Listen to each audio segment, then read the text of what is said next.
Ladies and gentlemen, from the depths of flyover country in the heartland of America, the Kansas City on the other side of the mighty Mo, welcome to Hittin the Bricks with Kathleen. I am John, your humble hubby host, and today Kathleen will be answering questions about the Revolutionary War Loyalists. There's a lot to cover, so let's start hitting the bricks. Hey, baby. Did I tell you yesterday I met a guy who reminded me so much of your brother? He looked just like you and Dan, except he was taller. And I kept, Dan's not that tall. But I had to actually double check that he didn't have a tattoo on. Wow. Where was this? At a quick trip up north. He said, you looked at me funny. What's that about? And I said, you look like my husband and my brother-in-law. Oh, yeah, he thought you were coming on to him. No, he didn't. I said my husband and my brother-in-law. And he took off his glasses and said, Hey, are they good looking like me? That's what made me think about it.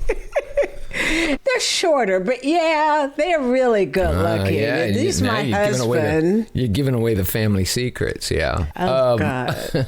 Okay, anyway. Yeah, anyway. Okay, so you did a presentation last week, which was successful by all metrics. Congratulations on that. I know that was a lot of fun, but you don't have too many more of those in your future, do you? I have no more plan, John. I am supposed to be retired. I'm supposed to be retired. You can't tell by my workload, but I am supposed to be retired, at least from the research side. I did say I would still do presentations, but I'm now only going to do full-day keynote speaking presentations or colleges and universities. Well, cool. The dog and I are happy to hear that you'll be available more often. Kathleen will be available for feeding the dog now. Oh, no, I have a presentation every morning at 7 o'clock. Yeah. Okay, but on your presentation, I know that you had some questions that people had, and it was a 1-hour presentation. You guys were really tightly scheduled. I remember you had about 50 minutes or you had a full hour.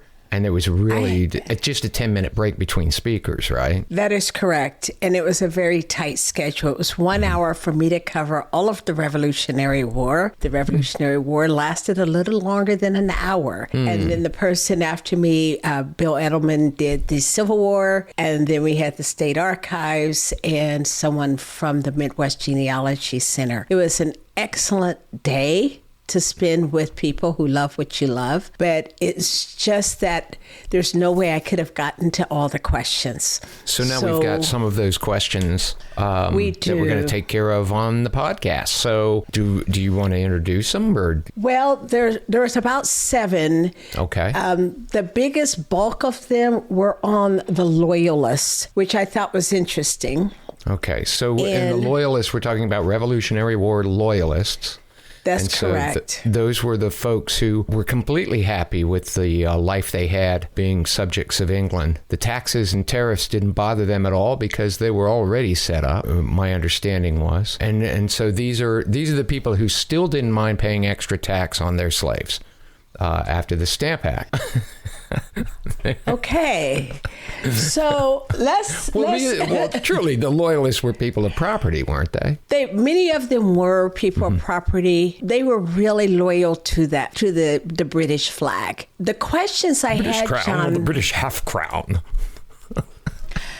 What were they actually loyal to? So, John. Yes. The biggest question we got was around where are the records? Why can't I find my Revolutionary War soldier? The regular Americans, we could trace them by our land deeds, by state militia records, and so forth. Right. So let's start with number 1. Okay. Oh, you want me to read that? Okay. Okay. Why can't I find my Revolutionary War soldier records? Well, that would be a good one. So the reason is because you're not looking in the right place. Well, that's the same reason I can't find my car keys or the dog bone. Exactly. So we solved that. So number 2. No, hold on, John. Okay. That's not quite solved. All right. One of the things people think is they can see their ancestor go into the Revolutionary War. Mm-hmm. Sometimes they see them coming out really early, or they might even see a death, and they're looking for that. One of the things I want to talk about really quickly was a lot of these war camps were breeding grounds for diseases because they're so close. They're sharing all of these issues, right? Mm-hmm. And people forget that a lot of people died of consumption, which was tuberculosis. They call it consumption, but it's tuberculosis. But we have that licked now, right? There's no cases of TB with our vaccinations and things like that. That hasn't been a problem in centuries, right? Or this year in Kansas. But why would that be? I can't imagine. Go ahead. I can't either. A Revolutionary War disease is raising its head again. I wonder why. Okay. Well, John, there is an author who talks about it who is really intriguing. I just read a book on it. She talks about the vaccine, how it came about for TB, because this is a disease from the 1700s, right? The 18th and 19th century. What about, what was the book? The book is called The Black Angels. It talks about the untold stories of how they got to the vaccine of TB, but it is so well researched. It is not only researched about TB and how they got to the vaccine, but also the historical impact, what was going on in America while they were trying to develop a vaccine. And so is this fictionalized history or? This is non-fictional, but it is well told through eyes of one of the nurses, one of the last ones that is still alive. So we get to follow her family line, meaning that she was a second generation of a nurse at the Seaview Hospital. So it is really well told as a story. You get invested in the families and the patients, as well as the doctors and the scientists. Okay. Well, the reason I'm tying that. Why? The reason I'm tying that is because if you understand the background of something, it makes a little more sense. Consumption was even an epidemic in the 1700s and 1800s. And we see it as consumption. It doesn't become tuberculosis till about 1850s.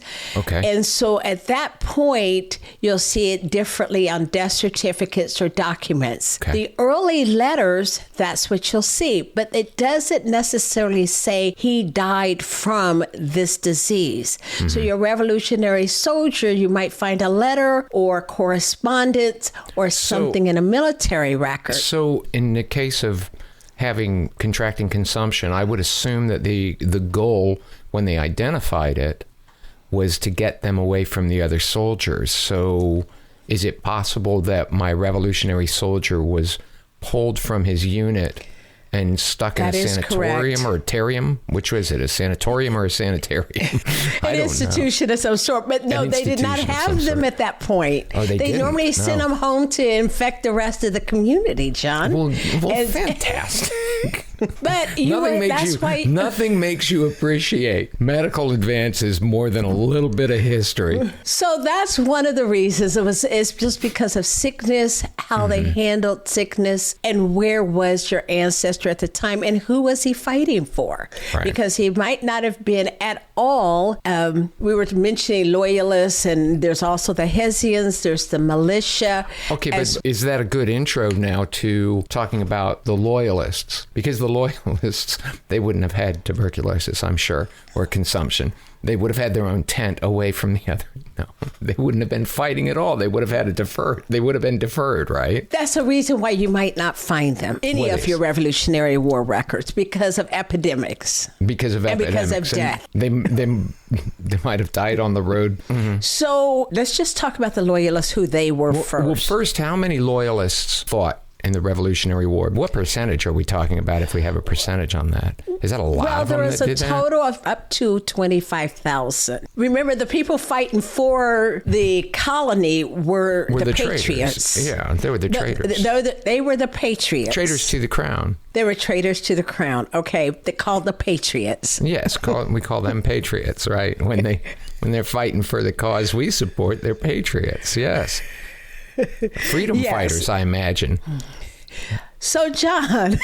One man's patriot is another man's terrorist. Okay. The patriot records are the ones that are easiest to find. Mm-hmm. The others are everywhere. Okay. And when I say the others, it's the Loyalists and the mercenaries, right? The Hessians. Did that answer your question of how many there were? Oh, let me add to that. Although there was only about 25,000 Loyalists who fought for the crown, as in the British crown, you also had the mercenaries who fought for the British crown, which was another 25% of their army. And you should know that just because they didn't fight for it didn't mean they weren't pro-loyalist. So there were about 500,000 of the population was really pro-loyalist. Yeah, it makes sense. And I would assume that would be a group of people that benefited from the relationship with England, in spite of their draconian rules on what could be manufactured and not manufactured. They were still making bank, I imagine. And so I'm sure they were. Yeah. Yes. And we see that because that's where the records are. Right? So when we say where are the records, I think that's one of the next questions that was asked is where are the records? Well, some of them are in prison records because they did go to the prison of the Patriots. At a certain point, then they might end up being captured and put in prison. That is true. Some were.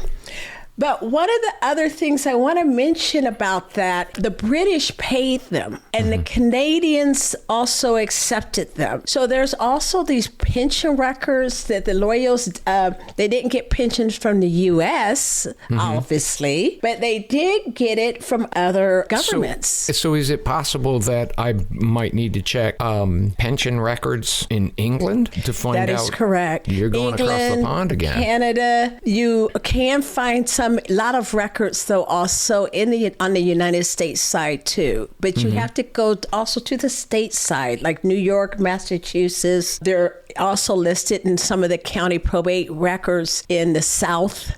So you just have to really expand your search. What would indicate that my ancestor fought in the British Army or was a loyalist as opposed to fought in the Continental Army? It's up to the researcher to do enough research to learn that. There's not just a big arrow pointing at...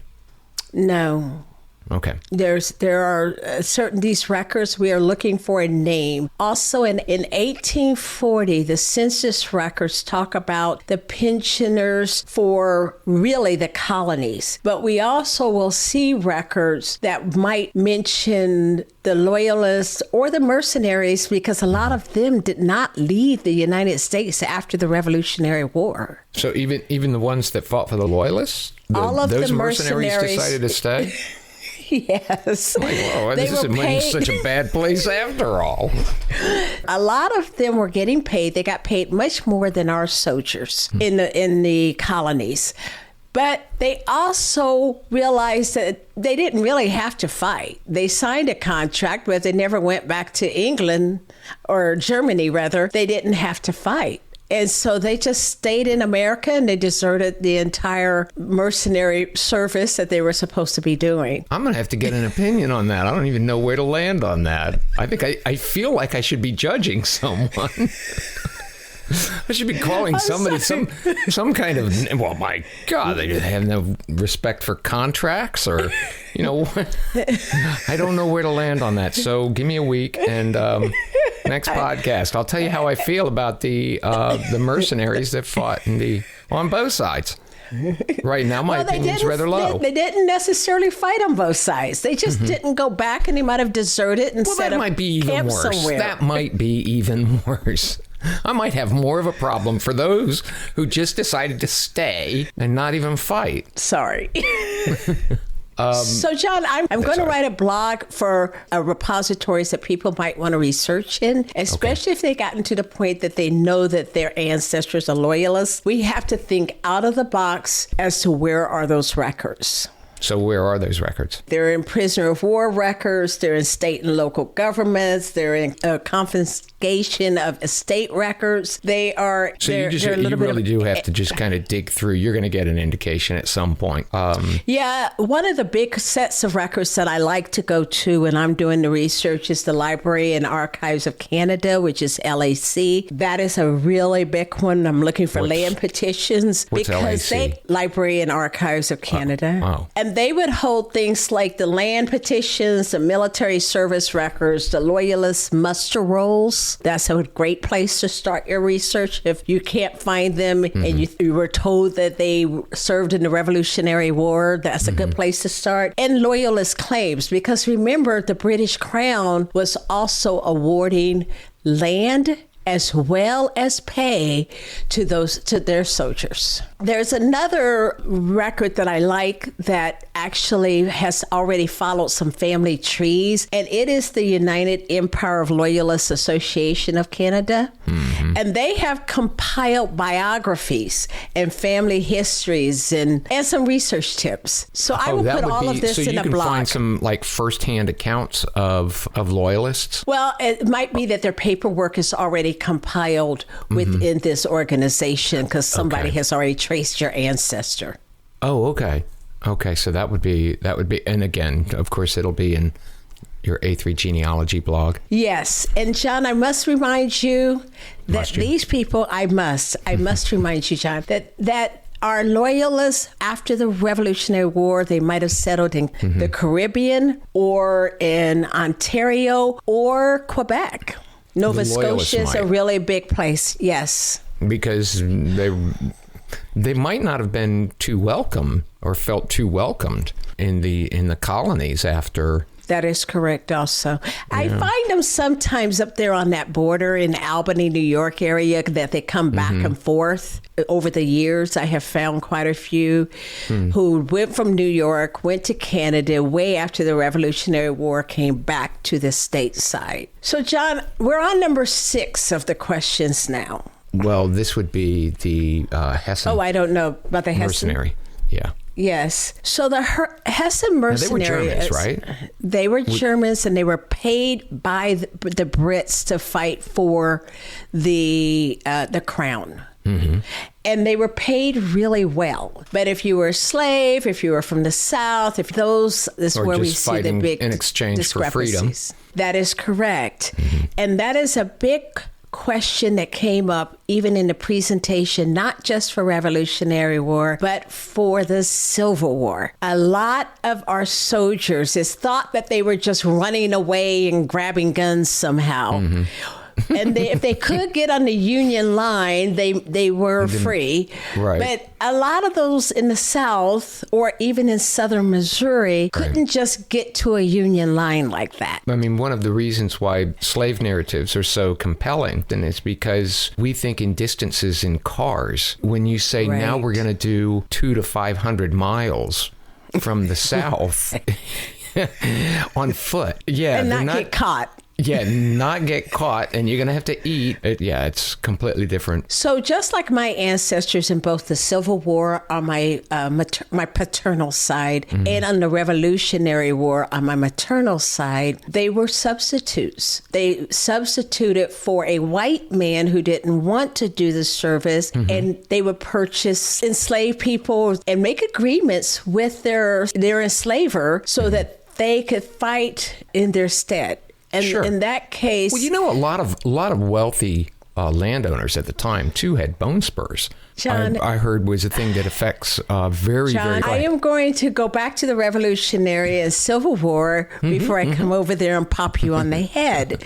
But, so the Revolutionary and the Civil War... We were talking about the Hessians, right.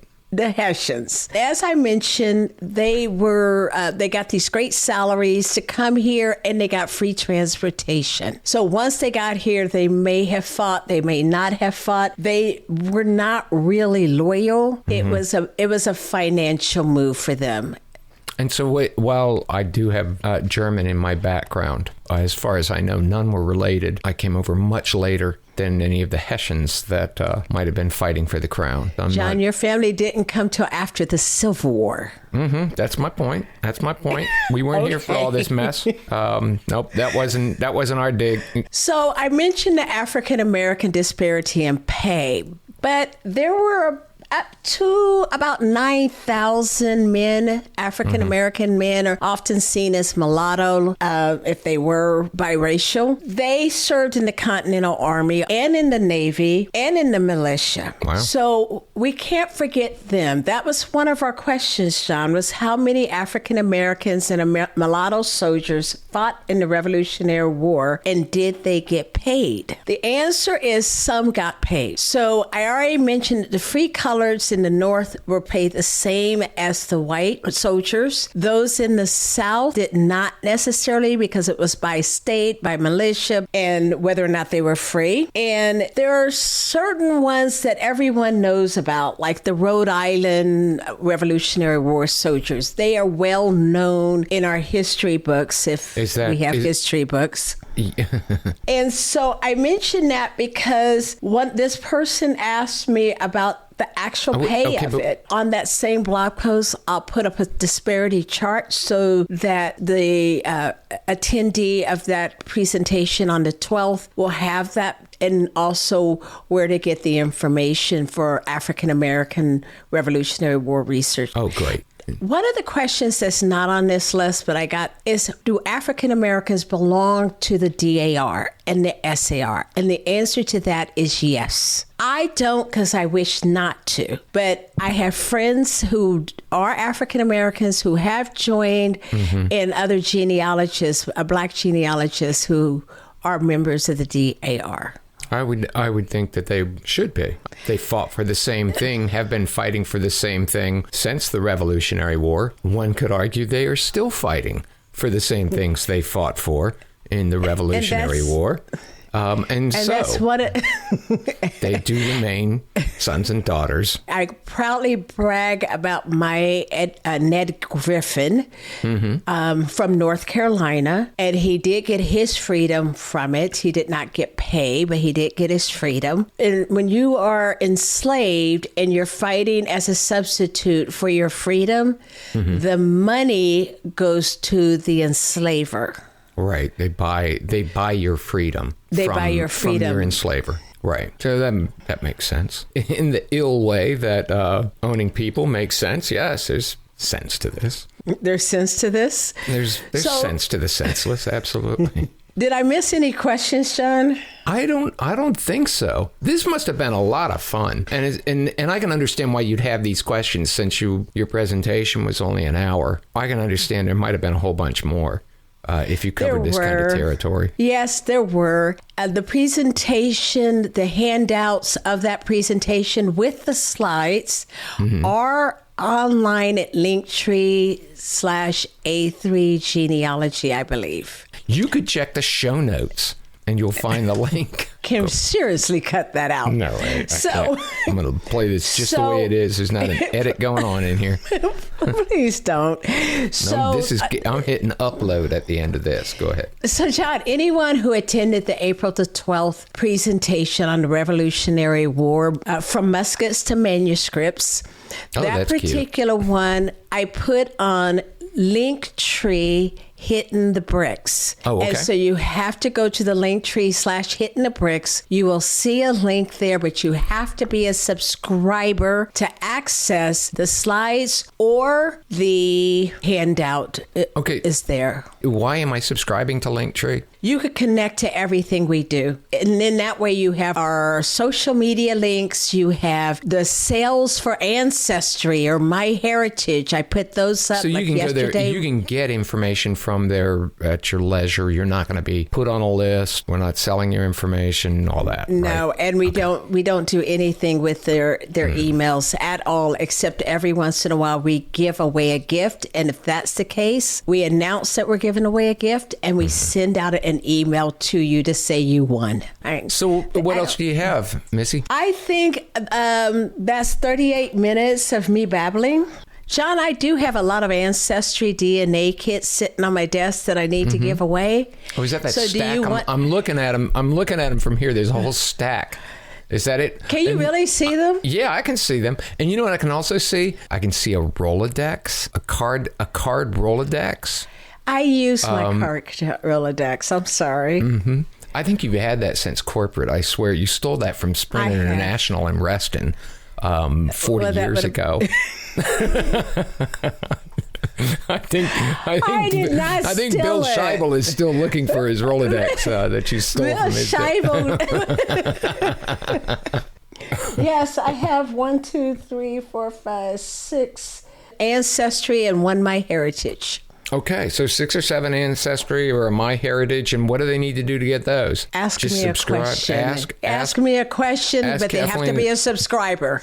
Well, congratulations, you made it to the end of another episode. Thanks so much for staying. Thanks to new listeners from the Czech Republic, Bangladesh, and Norway. Thanks to Chewy Chewbacca Brandt for his unwavering lack of interest in anything we're doing. The theme song for Hittin the Bricks was written and performed by Tony Fistknuckle and the Dutches. Watch for the next appearance at the Haberdashery in Saint Denis. You can find us wherever you listen to your favorite podcasts. Do you have a genealogical question for Kathleen? Drop us a line at hittinthebricks@gmail.com and let us know.